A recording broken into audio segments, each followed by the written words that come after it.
the most skillful fighter at 135 will be hands down Shakur Stevens. What is it about him? Because I know you have a lot of good attributes, but do you think he has enough power to sustain? Well, it's really all about skills. Pernell Whitaker wasn't a huge puncher, but he was, very exciting, very tough, and he fought everybody. Shakur is trying to do the same thing. Yeah, I actually set this fight up. And I honestly did it because I wanted to push myself. Their matchup, it's one of the best fights you can make in boxing, point blank period. These two are the best in the world at a young age, prime of both of their careers. This is what boxing needs. Floyd Mayweather has finally weighed in on the Shakur Stevenson versus Teofimo Lopez bout. And his first public sentiments have added a big narrative to the fight because Money Mayweather isn't just talking trash. He's showing respect for Stevenson's credentials. Mayweather has been quoted as saying that Stevenson deserves to be considered the A side of the matchup, believing that Stevenson's accomplishments and standing in the sport at this stage of his career warrant top billing over Lopez. Even though the bout has its own marketing dynamics, that endorsement carries weight because Mayweather is widely regarded as one of the greatest defensive and technically gifted boxers of all time. And for him to publicly suggest Stevenson should be the featured fighter implies he views Stevenson as one of the best in his division and among the most skilled fighters in boxing today.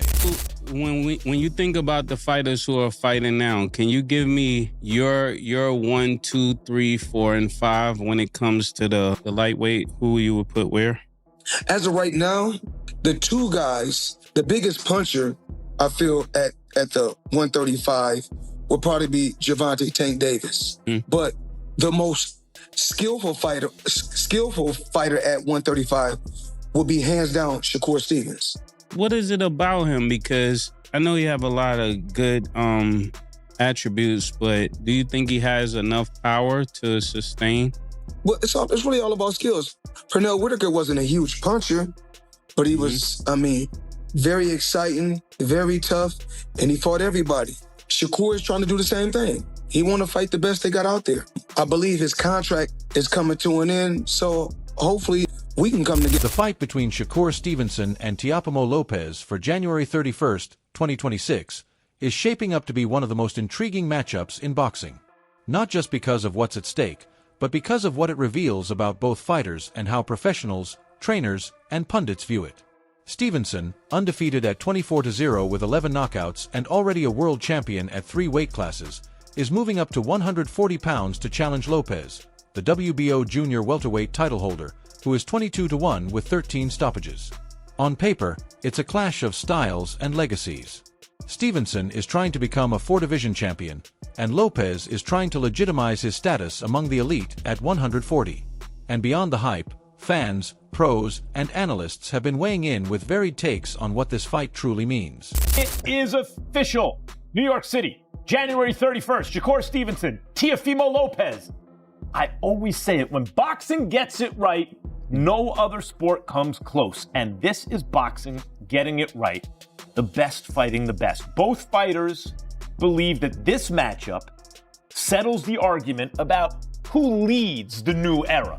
So what do we think of the styles matchup, guys? This is a high-speed chess match a la Sugar Ray Leonard or Pernell Whitaker, Leonard and Benitez, or Pernell Whitaker, Buddy McGirt, or is it a Jerry versus Jerry fight, right? Because no one wants to... Stevenson has openly discussed how significant this contest is to him, framing it as a chance to prove he's among the very best pound-for-pound fighters in the sport.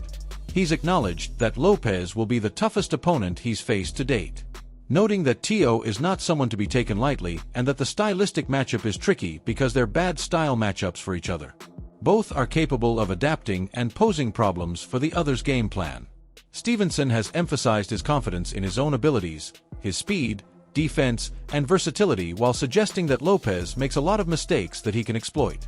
He's also been candid, blasting Lopez's confidence as delusional, and even questioning his mental state, calling him crazy in interviews, but simultaneously respecting the danger that mindset can bring when a fighter is driven by that belief. The fight with Teo is either going to be you delivering a masterclass, or a knockout by Teo. Yeah, or you getting into some type of brawl with Teo and end up getting knocked out, right? What are fans getting wrong about the matchup?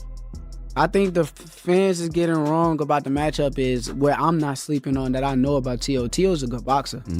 he's boxer first. So we could say, oh, he's just gonna knock you out. Or he's just gonna. That's not him. He's boxing first. He's gonna want to establish distance and range on the outside and try to beat me up on the outside. So I think that's the main thing. And also the biggest thing that everybody don't realize with me, I can punch.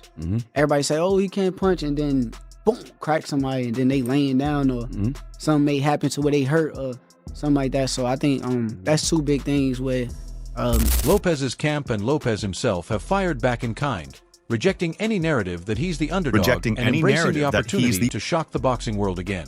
Lopez has pointed to his career highlight wins, including his upset victory over Vasily Lomachenko and his run of success at light welterweight, to underline that he thrives when fighters underestimate him. He stated his desire to break the bank by upsetting expectations and thinks his power and style will trouble Stevenson if he can execute his game plan effectively. Lopez's critiques of Stevenson focus on the belief that Shakur is scared to get hit, asserting that once Stevenson's jab is neutralized, Lopez's aggression and power punching will be the deciding factor. Was it about Shakur where you said, I'll stick around at 140 and fight this guy? His last fight, Cepeda. His last fight. You don't know how many people are talking about him on every scale level. And when it came to the talks of me and Haney fighting in August, I didn't go for it because he had no motion. Now he does after the Brian Norman. But Shakur, it's all there. But I didn't focus on him. I was focused on what's next, trusting my power team, trusting on my team and what can do and who could we fight next. Shakur decided, he initiated, let's go up to fight Teo. You have a healthy Teofimo Lopez in there, he's gonna bring it, and he's gonna entertain the crowd. Definitely. Do you feel that this is gonna be the toughest test of his career? We know that Shakur, this is not the toughest fight. What was the toughest fight? It's never been the toughest fight for my son. The toughest fight for my son is him being healthy. He's a smash. So, and we gotta be careful with that because losing the weight. We're moving after this fight. We're moving up to 147. Trainers and boxing insiders have offered a mix of predictions and analysis, further highlighting how contentious and stylistically complicated this matchup is. Renowned trainer Abel Sanchez has suggested that the fight's excitement will hinge on Lopez's willingness to lead and press forward. If Lopez sits back and counterpunches like Stevenson tends to do, the contest risks becoming stagnant. Sanchez predicted a potential draw where each man has great rounds, but also warned that the fight could lack fireworks if neither man commits to decisive action.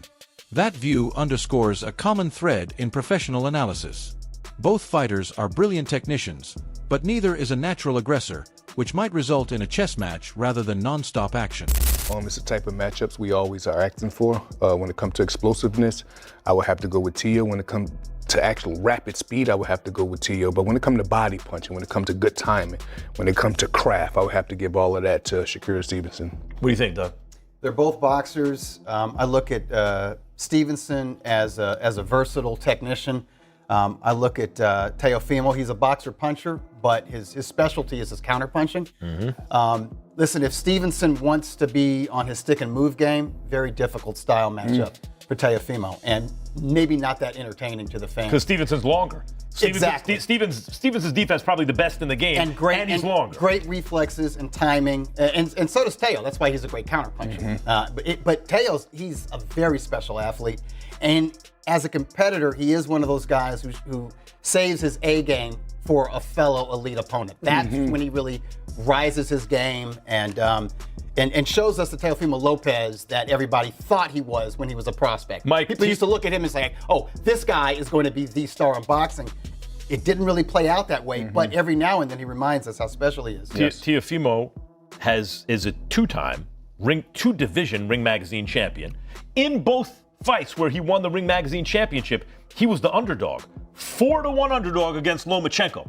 People forget, Lomachenko was taking elite fighters in the lower divisions and they were quitting. Yes. He was beating them into some, they were like, I can't do this, right? And Teofimo beat him. Right, he outboxed him. Yeah, he didn't do it by physically imposing himself on him. He outboxed him. He outfought him. He had speed, power, and then again against Josh Taylor at junior welterweight, he was the underdog. So he saves his best. Top trainer Robert Garcia admitted he finds it difficult to pick a clear winner, but leans slightly toward Lopez in his assessment, citing Lopez's experience at 140 and his proven ability to hang with elite competition. Garcia's perspective reflects a respect for Lopez's accomplishments and acknowledges that despite Stevenson's technical excellence, Lopez has tools and experience that could tilt close rounds in his favor.